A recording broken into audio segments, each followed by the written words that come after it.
Good morning. Thank you so much for joining us here at Earth and Sky. Those of you joining us online, we appreciate you coming and visiting us every single week as we present these life talks. And we've been doing a series recently on karma and the 12 laws of karma and how that can impact your life and what you might want to consider as you're trying to create your best life. And as you learn and understand the way these laws of karma work, you begin to learn and understand it's not about punishment.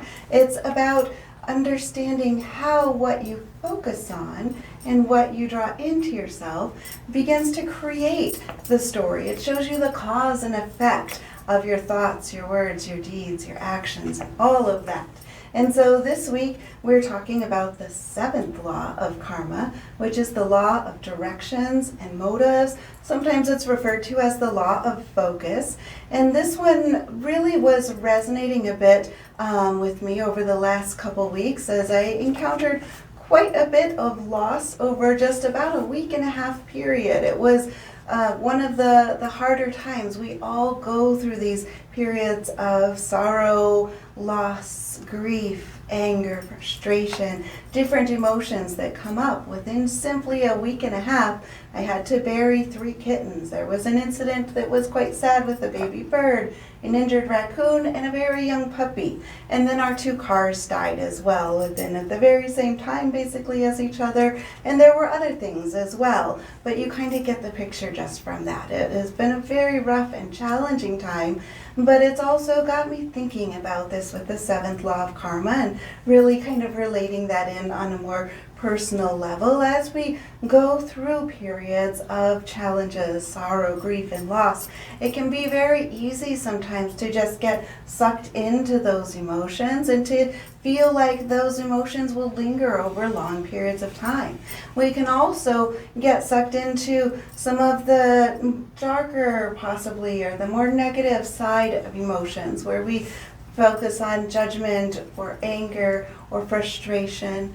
The law of karma, the 7th law of karma, also talks about focus and what we focus on and how that impacts us. Now, it's at the same time very important not to just try to run away from what the emotions are. It's important not to run away or deny or ignore the process of what you're experiencing, because life is full of so many robust experiences. If it was all always happy and joyful, then we would get pretty spoiled in those ways and feel like we would expect it, and we would lose the capacity of understanding how good those times can feel, because we don't have a countermeasure of knowing what it feels like to have loss, grief, and sorrow.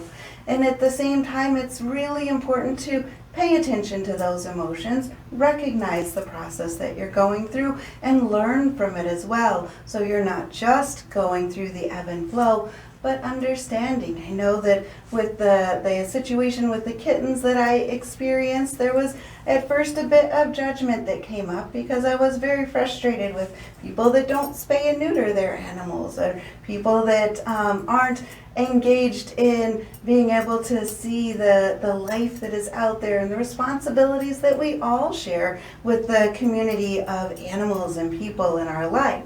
When we all work together, we can create tremendous and great things. But it's important to recognize what those thoughts teach us. So I had quite a bit that I was learning as I was watching my thoughts on judgment and remembering that everything in life has a season and a reason, and that even when life is taken from us too young, whether it's children or animals or anything, those souls chose at some point what they wanted to experience in this life. And the divine animal kingdom has its own soul, its own essence of soul within each of them, just as people do, and our own mission. Sometimes those missions are very short, sometimes those missions are really long. The laws of karma layer on that though too. The laws of karma teach us that we aren't able to just sit idly by and allow things to happen around us, but we do try to do our part, and we also learn the acceptance of the outcome of how things are. Sometimes it's not the outcome that we wish it was, but we learn how we can do the best that we can do and how we focus on what we are able to do within ourselves and not letting that focus spiral out into other people. Non-judgment is such a cornerstone of life and a cornerstone of being able to rise into some of the higher thoughts to be able to focus on. When faced with tragedy or loss, our first reaction quite often is either sadness or anger. Sometimes people are very prone to frequently go into sadness with loss, and others may frequently go directly into anger. Others might go right into denial. But oftentimes that first emotion has an opportunity to kind of suck us in for a bit. And it's important to recognize what direction your thoughts are going, and then to ask yourself, why is this in my movie? Why am I seeing this? What is this here to teach me? Because when you ask that, what is this here to teach me? And what is this in the overall picture? If it's involving others, you might also ask, what is this in the overall picture? How do I rise to the level of eagle where I can look down and I can see the big picture around me? And so important, so primarily, what is this here to teach me? Because everything comes into your life for a reason, for a purpose, to teach you, to give you opportunities to expand, to grow, to participate, or to show you in ways that you can learn in so many different ways. So recognize what that first emotion is, and recognize as those emotions shift and change, where are your thoughts? What are you focusing on? How long are you lingering in those? And what is the purpose? What is it teaching you as you experience each of those different emotions?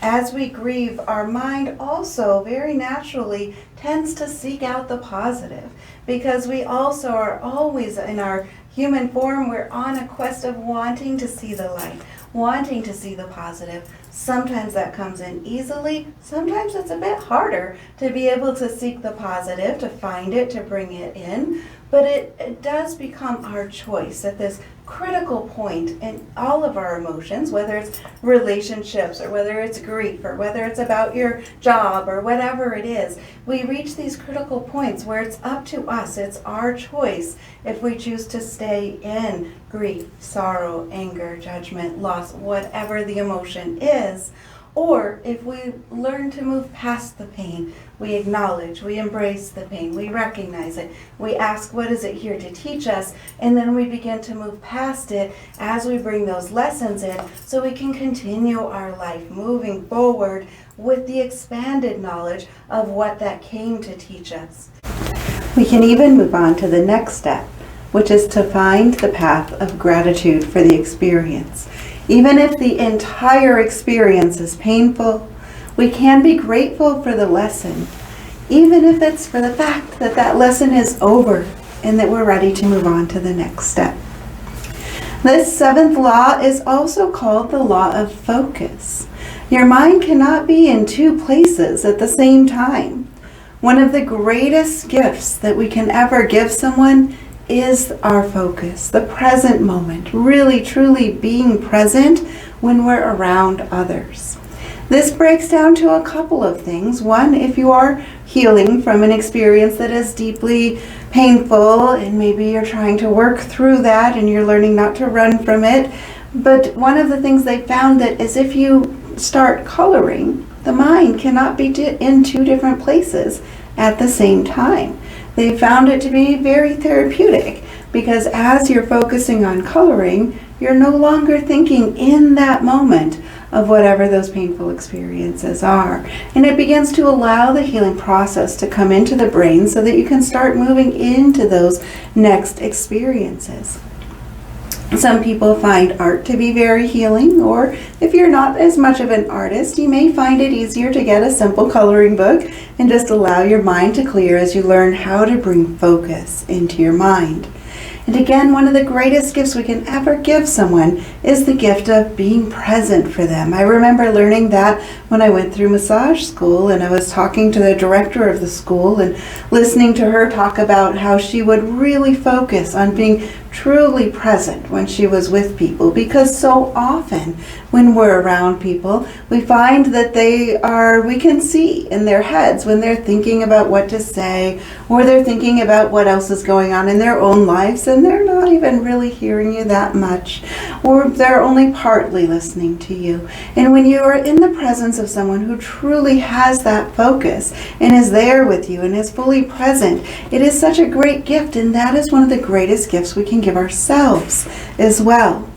When we begin focusing on too many things at once, it slows us down. It leads to frustration. It leads to negativity as we have too many cogs in the wheel and the machine stops flowing correctly. That's why the law of focus encourages you to concentrate on simply one thing at a time. Truly be present.